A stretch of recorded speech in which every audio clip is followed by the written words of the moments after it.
Hi, everybody, and welcome back. Today, I am perturbed, seriously worried. I went and did some research last night, and the picture which emerged is not pretty or funny at all. My concern is with regards to the Lady Susan Hussey incident, and I took the time to do some research and not just talk about it, but bring you receipts. Because nothing is proven true or false until there is proof. Now let's start from the beginning. When I first heard about the debacle, I, like many others, were duped for all of about 5 minutes. And like many others, I had my backup because of my own experience. As a white South African, I had gone through similar scenarios in Britain, Scotland, Canada, and elsewhere. People would hear my accent and ask where I am from. And the moment I say South Africa, I would be asked an array of questions, and some of those questions can be construed as hurtful if you are oversensitive, which luckily I am not, or at least I learned not to be. I have also learned that it is better, faster, and easier to answer the questions than to try and avoid them. Never mind, when Ngozi Fulani started going from one media outlet to another, I smelled a rat and listened carefully, and I thought I picked up on a little bit of over dramatization, or shall we call it recollections may vary. Anyway, something was off, so I decided to do some homework before I address this again. And yes, some of it you may have heard already, but I'm going to do and bring you something different. So hang in there. First, I looked into Ngozi Fulani, whose real or original name is Marlene Headley. Now, you get different information from different sites. Some say her father was Fulani and she married a Headley. Some say she was born Headley and named Marlene by her parents. And another states that she married a man with the surname Fulani. And then there is the last and final guess, namely that she changed her name to Ngozi Fulani herself. Now, who knows what the exact truth is, but from a cursory search online, it appears that her registered name is indeed still Marlene Headley. For the sake of honesty and transparency, the site I used may still be outdated. I have no idea. But according to my record search, she is registered as Marlene Headley. Anyway, Ngozi Marlene's net worth is approximately £1 million. Yet when you look at her Twitter account, she is constantly asking for money, allegedly to establish a shelter for abused women. The Sister Space charity also has a charity shop in Hackney. Marlene's annual income is stated as being £65,000 annually, which is what she pays herself as head of her charity. Okay, now down to the meat and potatoes. Marlene Ngozi Fulani Headley met Prince Charles for the first time 25 years ago, way before she started Sister Space. At the time, she was a dancer and taught African dance. Her and her group received money from the Prince's Trust after this meeting. This very same Marlene Ngozi Fulani Headley had also previously been invited by the Queen to attend her annual garden party, and she did. She even tells about her Uber ride to the garden party on her Twitter account. So she is no stranger to the royals or Buckingham Palace at all. Now let's look at the lies.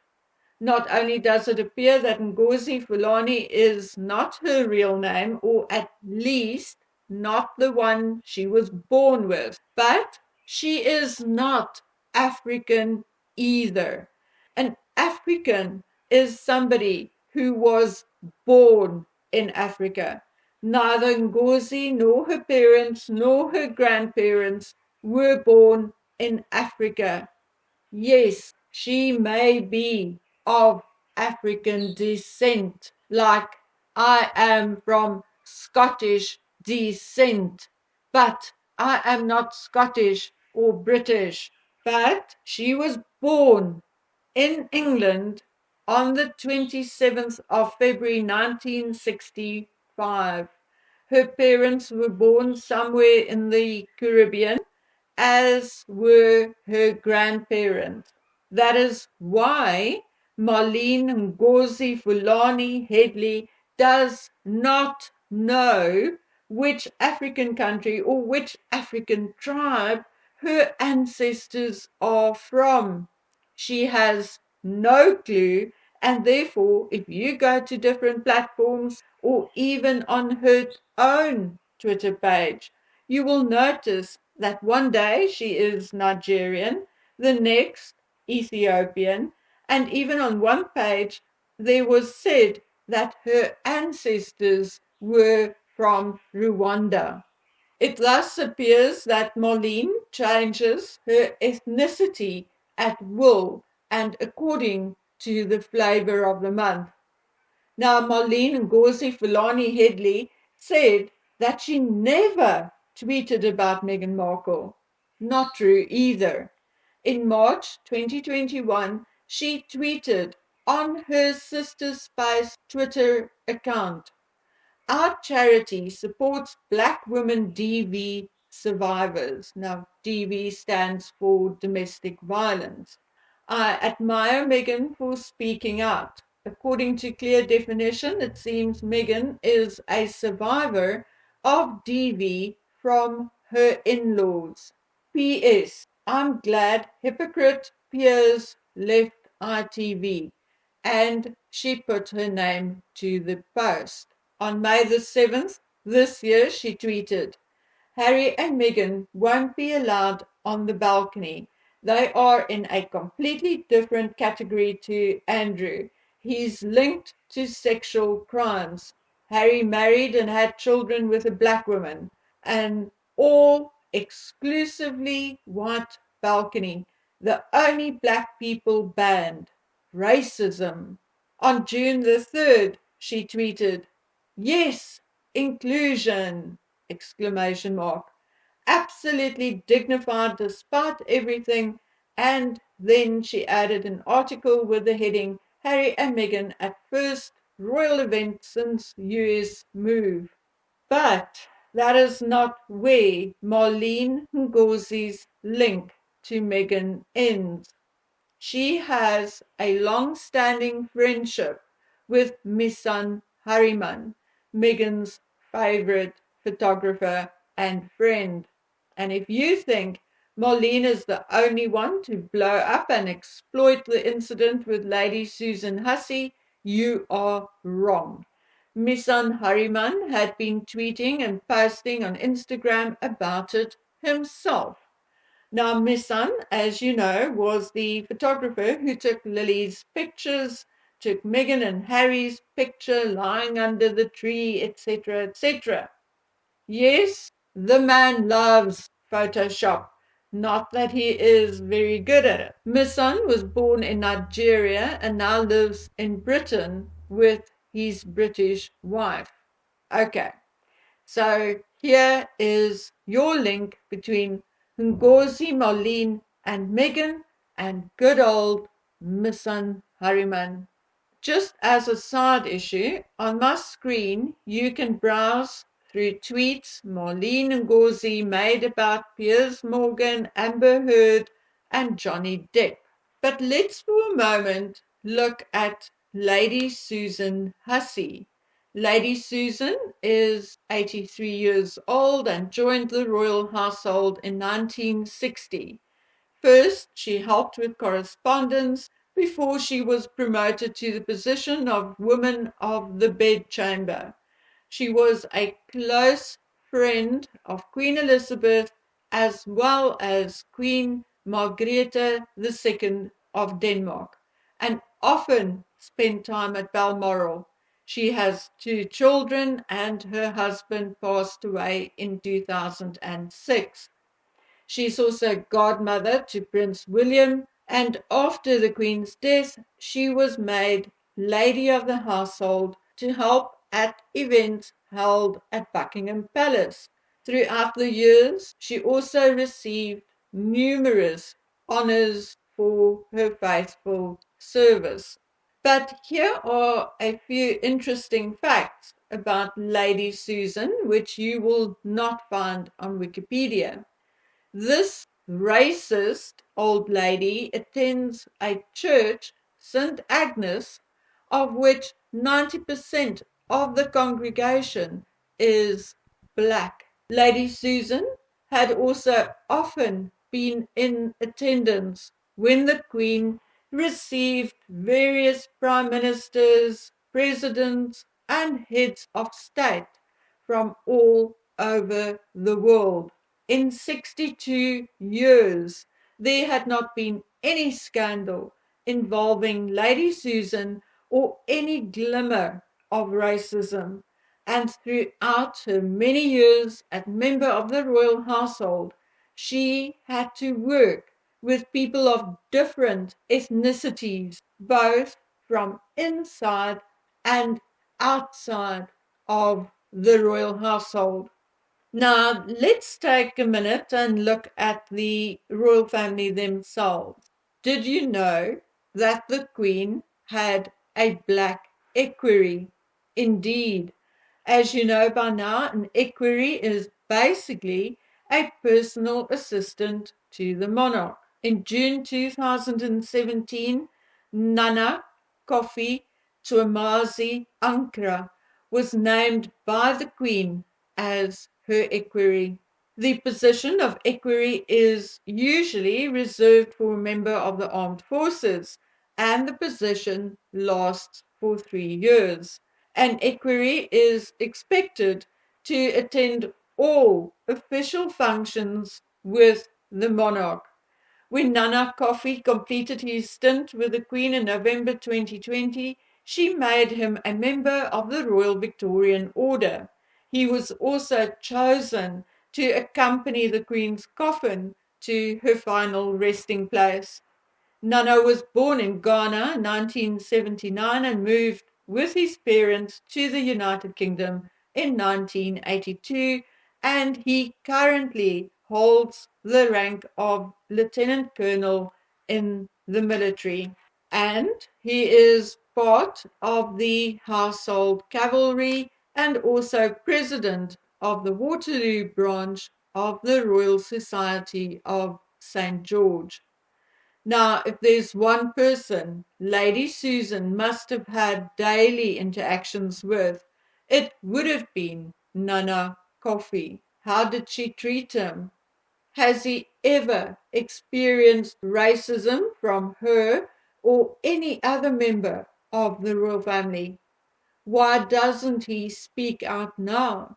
I'm truly sick of these racism allegations against the royal family because God knows there is a lot we can criticize the royal family for. And the new king has skeletons galore, but racist they are not. Come on, wasn't Nelson Mandela a friend of the Queen's? They called each other by their first names. Prince Charles, I remember a time when he was deemed too liberal for his own good. Yes, my friends, I love the monarchy, but can also be very, very critical of the members of the family. Very critical. And maybe that is because I am an outsider and do not have the true emotional ties British born people have. Yes, I can list many things I am critical of and accuse them of, but racism is not one of those things. And I'm sick and tired of Meghan Markle and her squad or minions doing their damnness to hang that racism label on the royal family. Sick of it. Go look for something else, you stupid, race baiting, dishonest pieces of waste of space. And I'm being kind here. There are lots to find if you try hard enough. But racism is not going to wash around the royal family. Having said that, yes, for a minute or two, I fell for Marlene and Fulani Headley's story, but I knew little to nothing about Lady Susan Hussey, other than that she existed and was William's godmother. But King Charles and Prince William had both known her personally. Charles for most of his life and William for all of his life.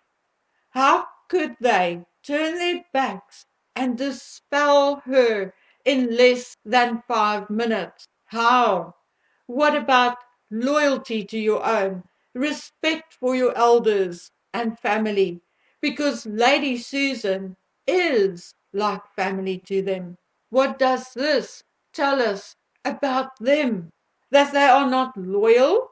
And if they could dismiss Lady Susan so easily, how loyal are they? And how do they treat or consider the average Brit? Does this explain why King Charles is not terribly popular with people who had dealings with him in the past? In my courtier's review, I actually saw how easily he dismissed people who worked for him.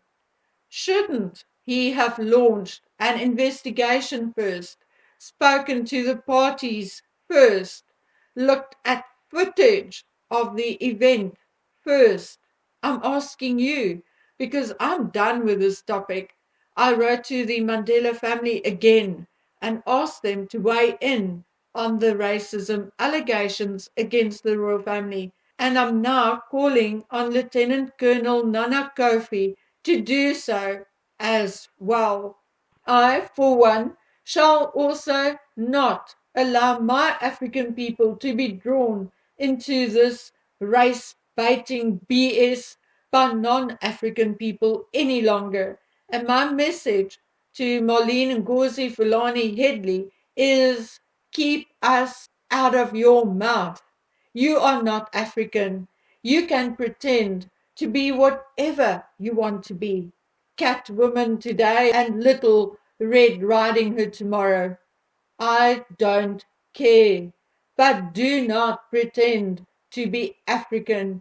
You have not been African for generations. And that, my dear friends, was my rant for the day. Spread it if you wish. I would love to get into an argument with Marlene Ngozi Headley Fulani. I have, after all, been African all my life. Okay, so now I'm going to take a breather and carry on with my life. Please, my dear friends, take care of yourselves until we meet on the next video. Bye.